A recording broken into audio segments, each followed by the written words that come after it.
नाचणीची भाकरी तुम्ही सर्वच जण खात असाल, पण नाचणीचा इतका कुरकुरीत आणि जाळीदार डोसा तुम्ही कधी खाल्ला आहे का? आज मी तुम्हाला अजिबात इनो, सोडा, रवा, तांदूळ किंवा जरासुद्धा दह्याचा वापर न करता इतका मस्त कुरकुरीत नाचणीचा जाळीदार डोसा कसा बनवायचा ते दाखवणार आहे. या डोस्यासोबत खाण्यासाठी एक मस्त अशी झटपट फोडणीवाली हिरवीगार चटणी कशी बनवायची ते सुद्धा दाखवणार आहे. विशेष म्हणजे हा डोसा करण्यासाठी फार वेळ लागत नाही. 10 ते 15 मिनिटात झटपट डोसा तयार होतो. चला तर मग लगेचच पाहूया नाचणीचा इतका मस्त कुरकुरीत आणि चविष्ट डोसा कसा बनवायचा. नमस्कार, मी प्रेषिताच किचनमध्ये तुम्हा सर्वांचे पुन्हा एकदा खूप खूप स्वागत करते. नाचणीच्या पिठाचा कुरकुरीत डोसा बनवण्यासाठी सर्वात आधी एका बाउलमध्ये कोणत्याही एका कपाचा किंवा वाटीचा वापर करून 1 कप भरून नाचणीचं पीठ घ्यायचं आहे. नेहमी जे भाकरीसाठी आपण पीठ वापरतो त्याचाच वापर करायचा आहे.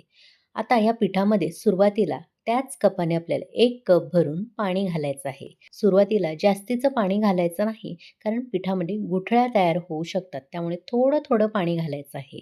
इथे मी 1 कप पाणी घातलं आहे आणि एखाद्या विस्करच्या मदतीने किंवा पळीने आपल्याला हे व्यवस्थित मिक्स करून घ्यायचे आहेत. म्हणजे त्यामध्ये गुठळ्या तयार होणार नाहीत. हे असं गुठळ्याविरहित मिक्स करून झालं पीठ, की लगेचच ह्यावर आपण झाकण ठेवूया आणि थोड्या वेळासाठी बाजूला ठेवूया. तोपर्यंत झटपट एक नारळाची हिरवीगार चटणी कशी बनवायची ते सुद्धा बघूयात.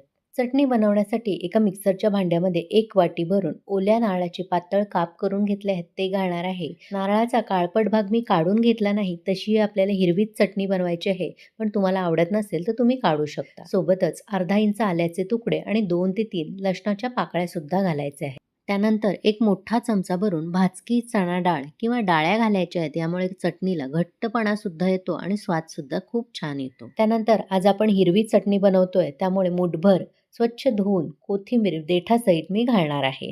थोडीशी पुदिन्याची पानं सुद्धा असतील तर यामध्ये घालू शकता. आणि सर्वात शेवटी चवीनुसार मीठ घालायचं आहे. नारळाचे मी तुकडे करून घेतलेले, त्यामुळे सुरुवातीला असंच मिक्सरला फिरवणार आहे.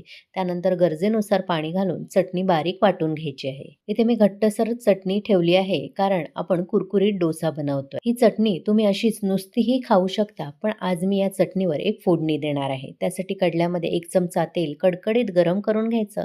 त्यामध्ये अर्धा चमचा उडदाची डाळ घालायची आणि सोनेरी रंग येईपर्यंत परतून घ्यायची. त्यानंतर अर्धा चमचा भरून मोहरी घालायची आणि मोहरी तडतडली की लगेचच पाव चमचा भरून हिंग घालायचा आणि थोडंसं परतून लगेचच ही फोडणी या चटणीवर ओतून घ्यायची आणि मिक्स करून घ्यायची. इथे आपली फोडणीवाली स्वादिष्ट अशी नारळाची हिरवीगार चटणी सुद्धा तयार आहे.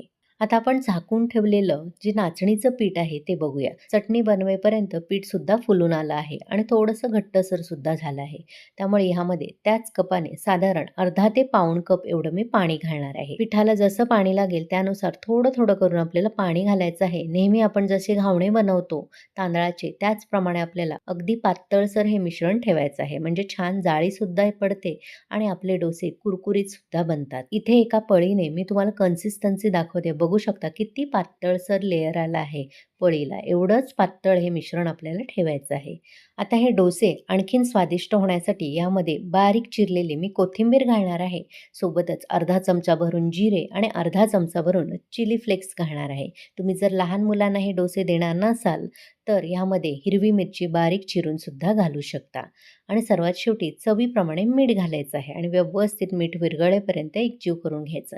इथे आपलं डोसासाठी बॅटर तयार आहे. आता लगेचच आपण ह्याचे डोसे बनवून घेऊयात. डोसा बनवण्यासाठी इथे मी एक तवा चांगला कडकडीत गरम करून घेतला आहे आणि थोडंसं ब्रशने त्यावर तेल लावून घेतलं आहे.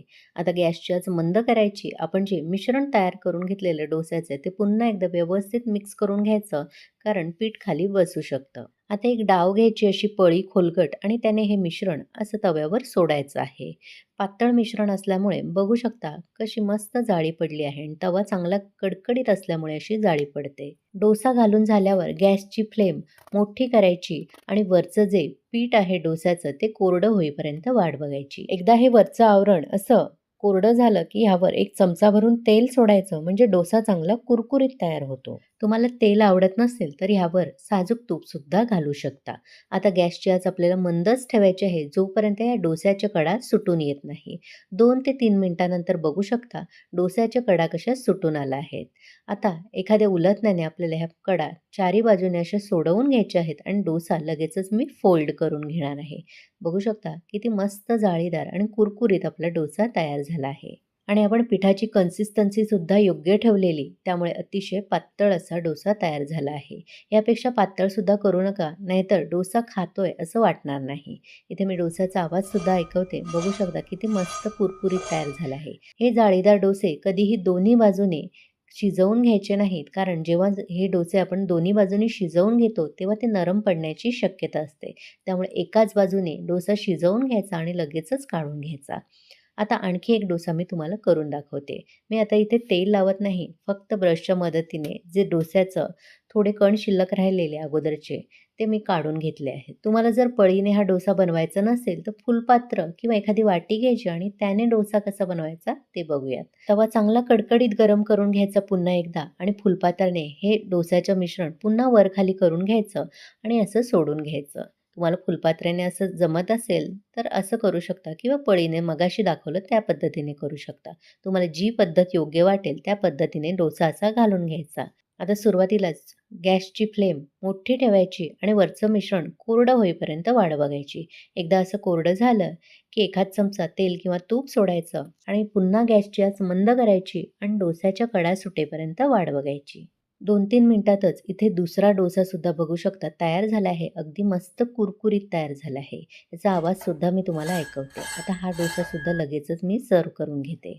इथे मी दोन्ही नाचणीचे कुरकुरीत डोसे सर्व्ह करून घेतले आहेत. सोबत जवसाची चटणी आणि आपण तयार केलेली हिरवीगार नारळाची चटणी. हा डोसा बघू शकता किती पातळ, कुरकुरीत आणि जाळीदार झाला आहे. तुम्ही सुद्धा मी सांगितलेल्या पद्धतीने झटपट आणि पौष्टिक नाचणीच्या पिठाचे डोसे करून बघा आणि कसे झाले ते कमेंट करून मला नक्की कळवा.